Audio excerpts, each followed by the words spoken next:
फैसल साहब, पिछले दिनों में एक वीडियो वायरल हुई जिसमें मरियम नवाज ने उस्मा कारदार का हाथ झटका। उस्मा कारदार ने इसकी वजह बताई कि वो हलवा पूड़ी खा रही थी और हाथ गंदे थे। यार ये देखो, उस्मा कारदार बेचारी जो जोश खुशामद में बेइज्जत हो गई है, और वैसे हमारे पॉलिटिशियन का है भी, इतनी बेइज्जती करा के इतनी सी इज्जत चंद माह की, जेलें ठुड्डे जलावत नहीं है, लेकिन फिर बाज नहीं आते, मुंह को खून लगा। अच्छा, ये जो उस्मा कारदार है ये बड़ा दिलचस्प कैरेक्टर है, मैं तफसील में नहीं जाता। मेरे एक जानने वाले की अहलियाँ हैं, कर्नल थे, वो मॉडल टाउन क्लब के प्रेसिडेंट भी रहे, कर्नल कारदार। अच्छे घर की हैं, लेकिन मेरा ख्याल है तरबियत में नक्स रह गया है। इसी तरह की हरकतों की वजह से इनको पीटीआई ने धुतकारा था, मिलती जुलती हरकत है। अच्छा, तो मरियम ने जो किया अपनी जगह बिल्कुल ठीक है, ये हरकत मेरा बेटा भी करता तो मैं झटक देता। और एक बात आखिरी, ये हमारे कल्चर का हिस्सा है। मुझे बड़े बड़े अच्छे लोग, बड़े वेल प्लेस्ड भी, अच्छे भी, पढ़े लिखे बड़े, आप यकीन करो 90% लोग खाने से पहले हाथ नहीं धोते। मैं 90 कम कह रहा हूं, और 90% से ज्यादा लोग खाने से पहले हाथ धोना तो छोड़ो, खाने के बाद भी टिश्यू पेपर को काफी समझते हैं, एंड टिश्यू पेपर का ठीक है। तरबियत कहते हैं ना, बेसिकली तालीम और तरबियत, उसके बाद एक दर्जा है ग्रूमिंग। अभी ये आ गई होगी अपना, कब मैं क्या बात करूं, बिल्कुल दुरुस्त बात की हसन साहब, जफी डाल ये छिछोरपन। जी, नेक्स्ट खबर पे आते हैं। पीटीआई के शेर अफजल मरवत ने कहा है कि असेंबलियां ना तोड़ते तो 9 मई जैसे वाकयात से बचा जा सकता था। यह भी कहा कि सदर अलवी ने मुश्किल वक्त में पीटीआई का साथ नहीं दिया।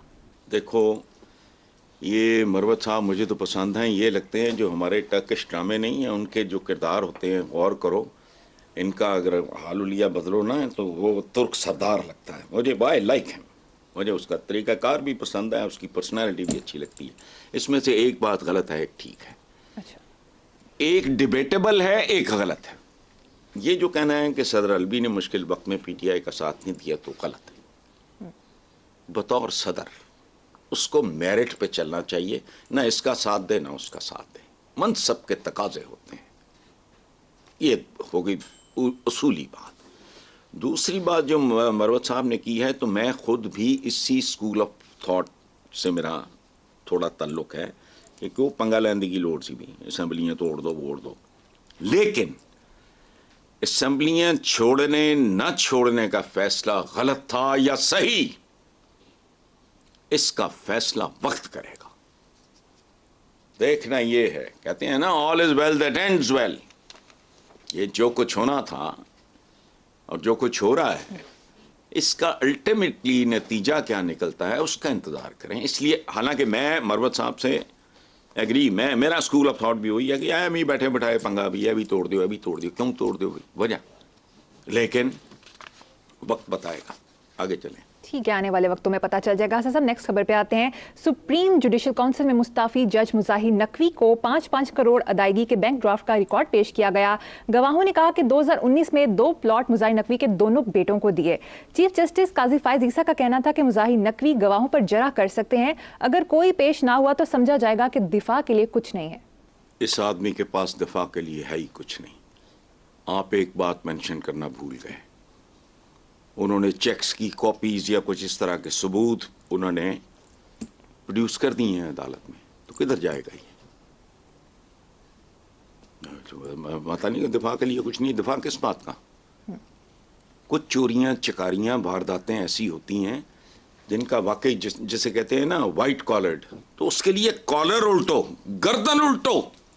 वाइट कॉलर क्राइम का वाकई ये होता है, लेकिन इस मामले में तो ये नंगी चिट्टी बात है, पहले से पता था, लोगों को अंदाजा था। और देखो, एक बात है, मुहावरा कहते हैं एक मछली सारे जल को गंदा कर देती है। यहाँ तो मछलियाँ मगरमच्छ सारे के सारे गलीज हैं, और सबकी सब मछलियाँ अवाम से लेके ऊपर तक। अदलिया की रैंकिंग शर्मनाक नहीं है? तो मैंने वो अच्छा तारीख उठा के देख लो, जस्टिस मुनीर से शुरू होती है, वो तो पहले भी होंगी होएगी, वो ज़्यादा बड़ी चख मार गया जस्टिस की यूँ वो भी अदलिया ही थी, सुप्रीम कोर्ट पे हमला। और कमाल देखो, इस पे मैंने आज तक किसी के मुंह से नहीं ये सुना कि करियर बर्बाद कर दिया गया पाकिस्तान के एक सुपरस्टार अख्तर रसूल का, हॉकी,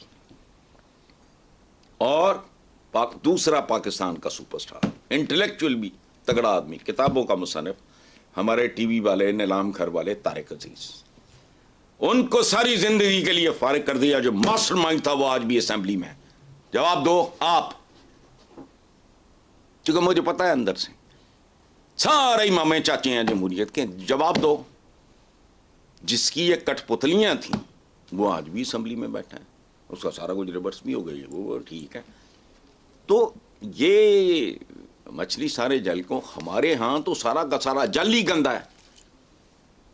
कौम में एवी तो नहीं, मैं जो बात करता अर्थ माय फ्रेंड उस किताब की, कि एयरपोर्ट से लेके अपनी डेस्टिनेशन तक जाओ तुम्हें पता लग जाता है औकात क्या है, ये कौन लोग हैं, क्या बेचते हैं, इनका बूदो बाश, इनका लिबास, रहन सहन, उठना बैठना, आना जाना, सड़क पे चलना, जीब्रा क्रॉसिंग की बेहुरमती करना, बेहुरमती का लफ्ज इस्तेमाल कर रहा हूं मैं, रेड सिग्नल की परवाह न कर, छोड़ो अदलिया। ओ हमने फैशन के तौर पे बहुत कुछ रखा हुआ है इस मुल्क में, डेमोक्रेसी भी देखो उधर गोरा दे गया है, वरना इस्लामी दुनिया का डेमोक्रेसी इस टाइप की वेस्टर्न डेमोक्रेसी के साथ तो कोई ताल्लुक नहीं है। लेकिन बहरहाल चलो ठीक है, दफा करो जी। ठीक है, नेक्स्ट खबर। हसन साहब, निगरान वज़ीर आज़म नवारुल हक काकड़ ने लापता बलोच तलबा केस में तलब किए जाने पर इस्लामाबाद हाई कोर्ट में पेशी के मौके पर कहा कि दहशतगर्दी से 90,000 शहादतें हुई, सजा 90 दहशतगर्दों को भी नहीं हुई। इस वक्त किसी को इंसानी हुकूक याद नहीं आए। वैसे मैं तो हैरान हूँ 90 को भी कैसे हुई, ये पता नहीं काकड़ साहब ने ठीक किया गलत किया है। मैं तो 90 पे भी हैरान हूँ, और मुझे तो खुशी हुई है, वो हैरान हुए हैं, मुझे खुशी हुई है। ये हमारा अदालती, देखो हमारा मुहावरा क्या है, मैंने जब होश संभाली तब से सुन रहा हूँ, वकील की करना जज ही कर रहा, मतलब ये हमारी सूरत हाल है। अच्छा, आलमी रैंकिंग में पता नहीं 130वां 33वां 34वां 35वां इस तरह का नंबर है। आखिरी बात सुनो, जो ज़रा थोड़ी फिक्री किस्म की है, एकेडमिक किस्म की है, रूहानी किस्म की बात है, इंटेलेक्चुअल किस्म की बात है। मरियम याद रखना, इंसान की औकात से बाहर है इंसाफ। ये तो चौंचला है, इतने बंदों के कातिल को इतनी बार फांसी दो, इतनी बार अब तेरा प्यो देगा फांसी, भाई फांसी तो एक बार होनी है। लाखों आदमियों का कातिल को भी इंसान सिर्फ एक फांसी दे सकता है, जिसने 10 लाख 20 लाख 50 लाख करोड़ बंदा मारा हो, क्या कर लोगे उसका? एक जान ले सकते हो, उसने करोड़ जान ले ली है, 50 लाख जान ले ली है, उसके फैसले में क्या करोगे? इंसानी इंसाफ जो है बहुत खौफनाक चीज़ है, ये बहुत अधूरी चीज़ है, ये बहुत कमज़ोर चीज़ है। इसीलिए अल्लाह पाक ने एक अदालत अपने पास रखी है। असल इंसाफ वहाँ होगा जो हम जैसे लोगों को याद नहीं। इंसानी इंसाफ छोड़ो। ठीक है, ऐसा साहब प्रोग्राम में शामिल करेंगे एक ब्रेक, देखते रहिए ब्लैक एंड वाइट।